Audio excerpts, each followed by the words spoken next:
안녕하세요. 크립토TV입니다.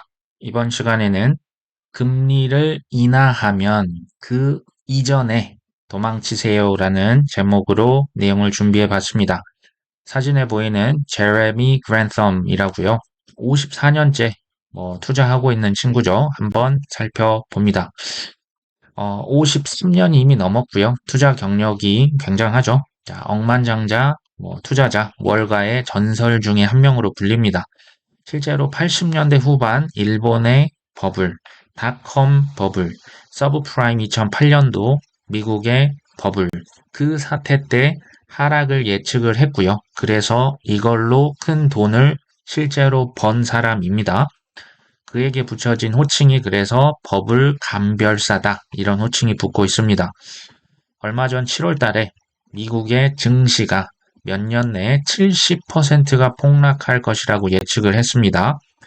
근데 더 재밌는 건 당초에는 미국의 주식이 85%까지 마이너스가 될 거라고 했지만 지금 올해 들어서 인공지능 열풍으로 인해서 하락폭 전망치를 수정한 게 마이너스 70%라고 하죠. 이제 지금은 미국의 역사상 4차 슈퍼버블, 지금 미국 주식을 얘기하는 겁니다.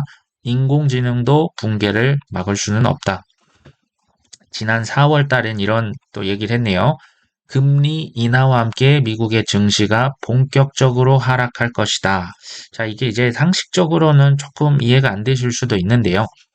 이거 이제 보시면 검정색이 미국의 기준금리입니다. 그리고요, 이 파란색이 선진국의 주식이라 보시면 됩니다. 근데 우리 생각에는 금리 인하하면 주식이 오를 것 같은데 실제로는 이제 보시면 이렇게 금리를 내려갈 때 주식도 같이 떨어지고요. 금리가 오히려 좀 올라갔을 때 주식도 같이 올라갑니다. 그리고 금리를 내릴 때 주식도 같이 떨어지죠. 이게 지금 같은 방향으로 이렇게 움직이는 경향이 대체적으로 보입니다. 이게 지금 왜 그럴까요? 자, 금리를 인상한다는 얘기는 경제가 그만큼 튼튼하기 때문에 올린다라는 얘기도 됩니다. 자, 언제 금리를 올릴 수 있냐? 경제가 괜찮을 때 올릴 수 있는 겁니다. 금리를 인하한다는 얘기는요, 경제에 뭔가 지금 큰 문제가 생겼구나. 그렇기 때문에 그때 경제를 살리기 위해서 금리를 급속도로 낮출 수가 있는 겁니다. 자, 미국 연준에서 금리를 내린다? 아, 이제 올 것이 왔구나라고 대체적인 이건 확률을 얘기하는 겁니다. 100%까지는 아니지만 지금까지 높은 확률로 이게 맞았었죠. 오히려 금리 인하를 뭐 내년에 1분기에 한다, 2분기에 한다, 그건 정확히 모르죠. 그 전에 현금 비중을 조금 쌓으실 필요가 있겠다라는 생각이 그래서 듭니다. 자, 제레미 그랜썸이 작년부터 슈퍼 버블이 올 것인데 이게 지금 아직 안 터졌다라고 얘기를 했죠. 이게 지금 작년 기사기 때문에요. 작년 말 올해 초에 비극이 온다. 문제는 이런 경기 침체가 온다고 했는데 미국 주식은 오히려 더 올라버리고 말았죠. 이분만 그렇습니까? 로버트 기요사키 역시도 최악의 비극이 닥칠 거라고 하면서 구체적인 전략을 얘기를 해주기까지 합니다. 금과 은, 비트코인을 사세요라고 얘기를 했지만 문제는 아직은 이제 증시의 하락으로 보통 얘기하는 경기 침체가 오지 않았습니다. 짐 로저스는 어떻습니까? 역사상 최악의 버블이 터질 것이다 얘기를 했는데요. 문제는 이분은 무려 4년, 5년 전부터 얘기를 하고 있습니다. 경고를 좀 오래 하고 계시죠. 그래서 비웃는 사람들이 어마어마합니다. 자, 경기 침체 대신에 미국의 주식은 랠리를 펼치고 있습니다. 제가 이제 다른 어떤 경제 투자 자문사들, 유튜버들, 전문가들 찾아보면요. 경기 침체가 지연됐을 뿐이지 곧 올 것이라고 하는 사람이 생각보다 꽤 됩니다. 제가 이전에 소개 한번 해드린 바 있는 로젠버그 리서치 대표도 미국의 경기 침체가 지연됐지만 반드시 찾아온다라고 확신 있게 얘기를 하고 있습니다. 자, JP 모건은 뭐라고 했냐? 경기 침체 피하기 어렵다. 이미 침체로 향하고 있다. 이런 얘기를 올 초에 얘기를 했었다가요. 자, 8월 6일 날 이 말을 뒤집네요. 자, 미국의 경기 침체 전망을 철회했다. 무슨 내용인지 봤더니 이미 우리는 경제가 빠르게 모멘텀을 잃으면 4분기 초에 완만한 침체에 접어들 것으로 봤지만 의심스럽다. 왜? 인공지능으로 인해서 생산성이 향상되고 노동시장도 개선이 되고 있다더라. 자, 그러나, 이 뒤가 중요합니다. 완전히 리스크가 사라진 것은 아니다. 경기 침체 위험이 매우 높다. 언제? 미국의 연준에서 고금리 기조를 계속 유지한다면 경기 침체의 확률이 높다라고 지금 얘기를 한 겁니다. 자, 포인트는 제가 볼 땐 이 뒤에 있는 것 같아요. 경기 침체 하는데 도대체 경기 침체가 뭐냐? 사전을 찾아보면요. 아주 심각한 경제 활동의 위축이 오랫동안 지속되는 거. 이게 경기 침체입니다. 와닿으시나요? 와닿지 않죠?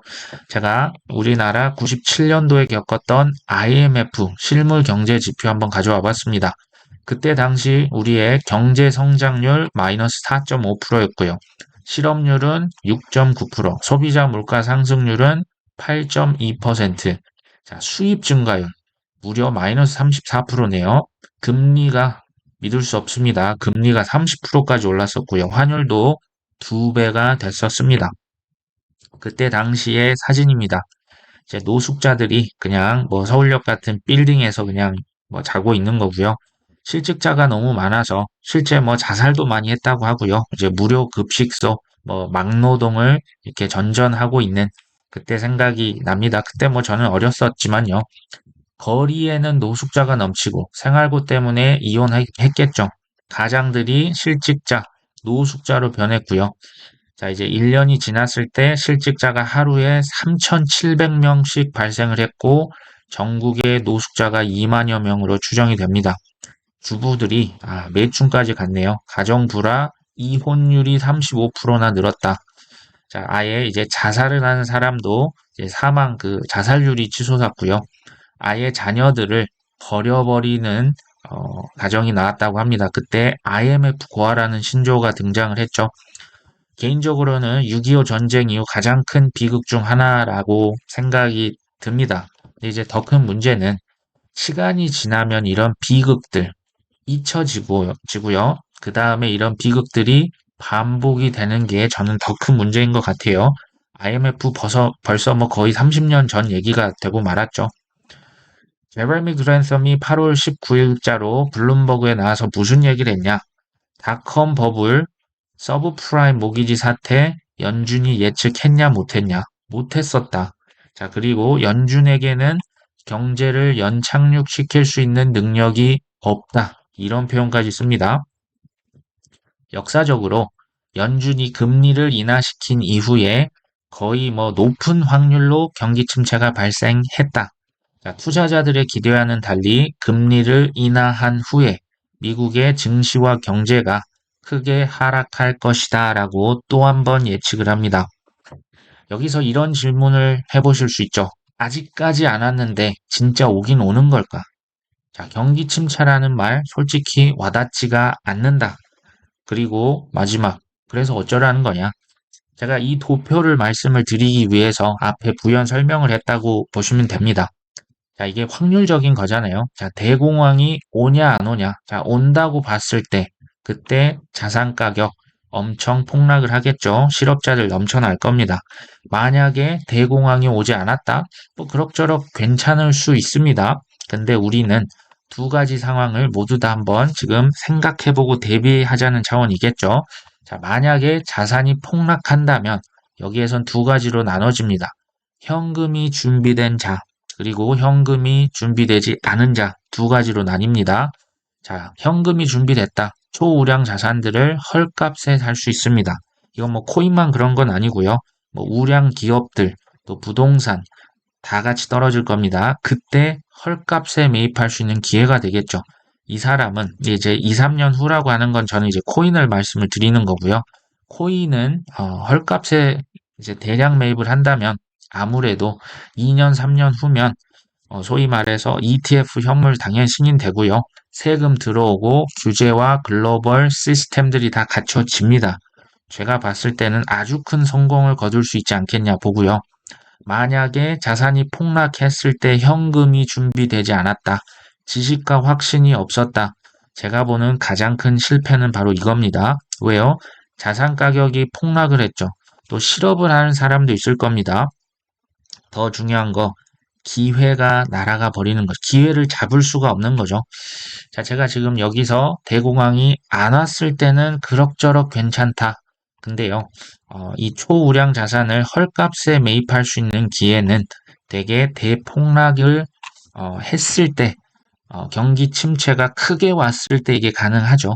그렇기 때문에 투자하는 입장에서는 지금 이 초록색 가능성을 염두에 두셔야 합니다. 만약에 경기 침체 안 오면 뭐 괜찮은 거죠. 자, 투자의 고수는 뭐냐? 타이밍을 맞춘다? 한두 번은 맞추죠. 이걸 어떻게 계속 맞추겠습니까? 자, 어떤 상황이든지 내가 뭘 해야 될지 잘 준비된 사람이 투자의 고수라고 봅니다. 자, 대공황이 찾아왔다? 이것은 정말 인생 일대의 큰 기회가 되겠죠. 이 기회가 안 오면 뭐 할 수 없죠. 하지만 내 자산은 여전히 증가하기 때문에 괜찮을 겁니다. 이 대공황이 오든 안 오든 우리가 두 가지 경우의 수를 미리 생각을 해보고요. 큰 기회가 오면 반드시 잡아야겠죠. 안 와도 괜찮다. 이런 마인드로 좀 투자를 정리를 해 가시면, 준비를 해 가시면 어떨까. 그리고 이제 빚이 있다. 빚부터 갚아야 됩니다. 무슨 수를 써서라도 빚을 갚고요. 현금을 계속 창출을 해 놓고 경기 침체를 기다릴 수가 있는 거죠. 뭐 안 오면 할 수 없는 거고요. 자, 이런 식의 마인드로 투자를 해 나가시면 어떨까 하는 생각이 드네요. 오늘 방송 여기까지 합니다. 끝까지 시청해 주셔서 감사합니다.